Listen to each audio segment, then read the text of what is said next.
ذرا اس آیت پر اب نگاہ کو مرتکز کیجئے، انسان کا خسارہ کیا ہے؟ دیکھیے، سب سے پہلے میں آپ کی توجہ دلاؤں گا، ذرا آنکھیں کھول کر قلب حساس کے ساتھ نوع انسانی کا مشاہدہ کیجئے، کیسے کیسے دکھ، کتنی تکلیفیں، کتنی محنت، کتنی مشقت ہے جو ہر انسان کا مقدر۔ قرآن مجید میں ایک مکمل سورت ہے، سورت البلد، اس میں اللہ تعالیٰ نے متعدد قسمیں کھا کر ایک بات کہی، لا اقسم بہذا البلد وانت حل بہذا البلد ووالد وما ولد لقد خلقنا الانسان فی کبد۔ ہم نے انسان کو مشقت ہی میں پیدا کیا، یہ مشقت ہر انسان کا مقدر ہے۔ لوگ گھروں کو چھوڑ کر آئے ہوئے ہیں، کہاں کہاں انسان جاتا ہے، یہ اس دنیا میں محنت اور مشقت۔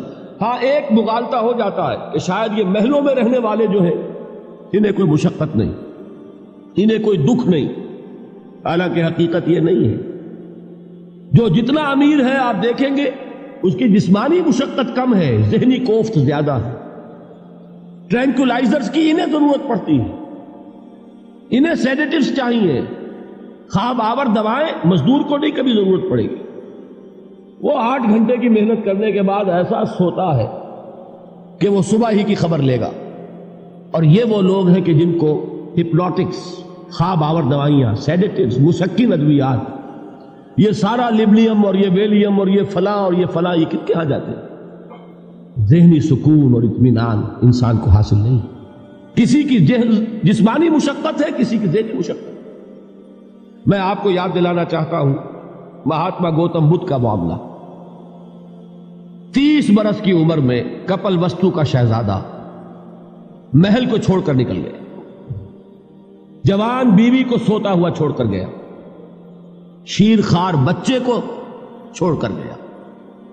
راجدھانی میں رہنے والا محل کا باسی، جسے یہ معلوم ہے کہ باپ کے بعد مجھے یہ سلطنت ملنے والی ہے، کیوں گیا؟ کبھی کبھی آپ نے سوچا؟ اس نے انسان کے غم اور دکھ کا مشاہدہ کیا۔ اس نے دیکھا کوئی اندھا ہے، ٹھوکر کھا کر گر رہا ہے، کوئی والدین کھڑے ہوئے رو رہے ہیں اور ان کی نگاہوں کے سامنے ان کا نہایت محبوب بچہ دم توڑ رہا ہے اور وہ کچھ نہیں کر سکتا۔ اس نے سوچا یہ صدمہ کیوں ہے انسان کا، یہ دکھ اس کا مقدر کیوں ہے؟ اس صدمے سے، اس دکھ سے نجات پانے کی بھی کوئی شکل ہے کہ نہیں؟ انسانوں کی ایک عظیم اکثریت، شاہ ولی اللہ دہلوی رحمۃ اللہ علیہ کے الفاظ ہیں کہ وہ لدو اونٹ اور کولو کا بیل بن کر زندگی بسر کرتی ہے۔ جو 8 گھنٹے تک اینٹیں ڈھو رہا ہو، اس شخص کا تصور کیجیے آپ، وہ واقعی انسان ہے یا حیوان بن گیا ہے؟ اور 8 گھنٹے کی اس محنت کے بعد بھی ہو سکتا ہے کہ 2 وقت کی روٹی اسے پوری نہ ملے۔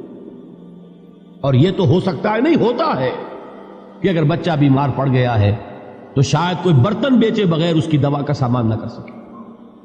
ایسا شخص کتنے بوجھوں تلا دبا ہوا ہے، کتنی مشقت کے اندر پسا ہوا ہے۔ لدو اونٹ اور کولو کا بیل، انسانوں کی عظیم اکثریت اس سطح پر زندگی بسر کرتی ہے۔ لیکن آپ کو معلوم ہے کہ کولو کے بیل کے لیے مشقت ہی مشقت ہے، اس کے احساسات یہ نہیں ہیں جو کہ ان سے انسان کو جو صدمہ پہنچتا ہے۔ ایک بیل کو اس سے کوئی غرض نہیں کہ اس کا کوئی بچہ بھی تھا کہ نہیں تھا، اس کو کوئی بخار ہوا ہے یا کیا ہوا ہے، اس صدمے سے وہ بیل بچا ہوا ہے۔ گھوڑے کو کوئی پتہ نہیں کہ میرا بھی کوئی اولاد میری ہے یا نہیں ہے، اور مجھے اس کا کوئی صدمہ ہے یا دکھ ہے، کوئی پتہ نہیں۔ لیکن انسان کا معاملہ یہ ہے کہ والدین کو جو جو دکھ دیکھنے پڑتے ہیں اپنے بچوں کے لیے، اپنی اولاد کے لیے۔ رات کی نیند ہے حرام ہے اس لیے کہ بچہ بخار میں تپ رہا ہے یا درد سے تڑپ رہا ہے، لہذا نہ ماں سو سکتی ہے نہ باپ سو سکتا۔ میں نے ایک موقع پر دیکھا، لاہور میں کیروسین آئل، اس زمانے میں ابھی سوئی گیس نہیں آئی تھی، اور اکثر و بیشتر جو ہے یہی مٹی کا تیل جو ہے ایندھن کے طور پر استعمال ہوتا تھا، اس کی شارٹیج ہو گئی تھی۔ تو کئی فرلانگ لمبی قطاریں لگتی تھی ان دکانوں کے باہر، ڈپو کے باہر، اور ایسے منظر بھی کہ ایک خاتون برقع پوش، ایک گود میں بچے کو لیے ہوئے، ایک کی انگلی پکڑے ہوئے، بوتل ہاتھ میں لیے ہوئے تیل کے لیے، اور کئی گھنٹے کھڑی ہے دکان۔ یہ مشقت انسان جھیلتا ہے کہ نہیں؟ غالب نے اس کا نقشہ کھینچا ہے کہ رنج سے خوگر ہوا انسان تو مٹ جاتا ہے رنج. مشکلیں اتنی پڑی مجھ پر کہ آسان ہو گئی. ہم بھول جاتے ہیں، ورنہ واقعہ یہ کہ قلب حساس ہو اگر، اور قید حیات و بند غم اصل میں دونوں ایک ہیں. موت سے پہلے آدمی غم سے نجات پائے کیوں؟ اچھا یہ تو ہوا لقد خلقنا الانسان فی کبد. حیوانات کا معاملہ ایک اور اعتبار سے آسان ہے. ان سے کوئی محاسبہ بھی ہے کیا؟ کوئی جواب دہی بھی ہے؟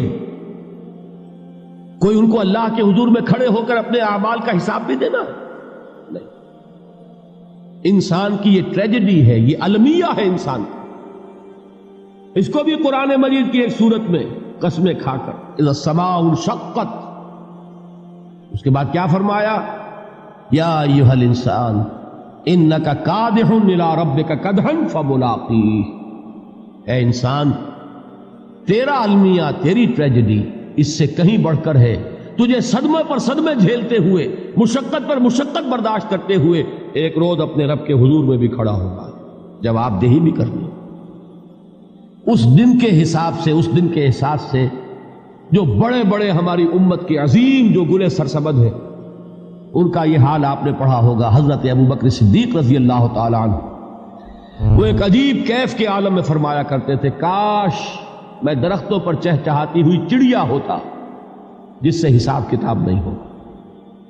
کاش کہ میں گھاس کا تنکا ہوتا جو آج ہے اور کل آگ میں جلا دیا جاتا، ختم ہو جاتا، اس سے محاسبہ کوئی نہیں. وہ جس کے احساس سے کہ حضرت عمر جو ہے اپنے انتقال کے وقت سخت بے چین تھے. ان کے بیٹے حضرت عبداللہ ابن عمر رضی اللہ تعالیٰ عنہما نے ان کا سر جو ہے وہ اپنے زانوں پر رکھ لیا تو کہا نیچے ڈال دو. ایک عجیب بے کلی اور بے چینی. انہوں نے کہا ابا جان آپ کیوں پریشان ہیں؟ آپ تو عشرہ مبشرہ میں سے، آپ کو تو اللہ تعالیٰ نے جنت کی بشارت حضور کے ذریعے سے اس دنیا میں دی. حضرت عمر فرماتے ہیں کہ خدا کی قسم اگر قیامت کے دن عمر برابر سرابر پر چھوٹ گیا تو بہت بڑی کامیابی تصور. یہ احساس جن کو ہوتا، حضرت علی کا حال کیا ہوتا ہے؟ ابھی جو آپ نے حافظ صاحب سے سنا، یہ حضرت علی کا معاملہ ہے کہ ایک تیر پیوست ہو گیا تھا، کسی طرح نکل نہیں رہا تھا. حضرت علی نے فرمایا کہ اچھا چھوڑو مجھے، میں نماز کی نیت باندھتا ہوں. نماز کی نیت پڑھتے تھے تو لرزتے تھے، کانپتے تھے. کس کے سامنے کھڑا ہوں اور کس کے سامنے مجھے ایک دن جواب دہی کے لیے کھڑا ہونا ہوگا. لن تزولا قدم ابن آدم، حضور نے خبر دی ہے ابن آدم کے قدم ہل نہیں سکیں گے. جیسے مجرم کھڑا ہوتا ہے کٹہرے کے اندر، اس کٹہرے میں سے ہل نہیں سکو گے حتی یسأل عن خمس، جب تک کہ 5 چیزوں کا حساب نہ لے لیا جائے. وہ 5 چیزیں کیا ہے؟ کان کھول کر سنیے. عن عمرہ فیما افناہ، عمر کا حساب دو. یہ 80 برس اور 70 برس ہم نے تمہیں دنیا میں دیے، کہاں ضائع کیے؟